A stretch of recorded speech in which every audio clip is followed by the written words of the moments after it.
L'annuncio di quelli shock, 1000 esuberi in 3 stabilimenti della Safilo Group, in quello di Padova in via Prima Strada, a Longarone, Casa Madre nel Bellunese e in quello di Santa Maria di Sala nel Veneziano.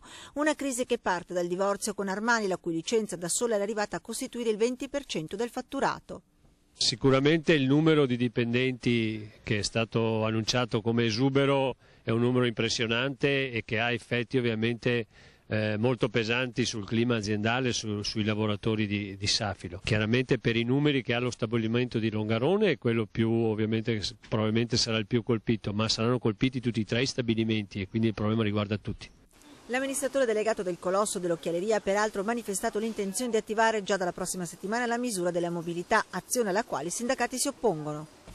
Contrastiamo assolutamente questa volontà dell'azienda di ricorrere alla procedura di mobilità.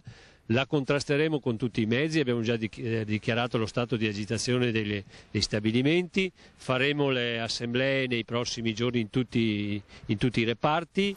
Immediata la reazione del mondo politico, in particolare del governatore del Veneto Luca Zaia, che esprime solidarietà a lavoratori e famiglie e annuncia che nelle prossime ore contatterà sia il presidente Monti che il ministro Fornero e chiederà al governo l'attivazione di ogni forma di ammortizzatore sociale, cosa auspicata anche dal sindacato, che dal 28 maggio aprirà con l'azienda una serie di trattative.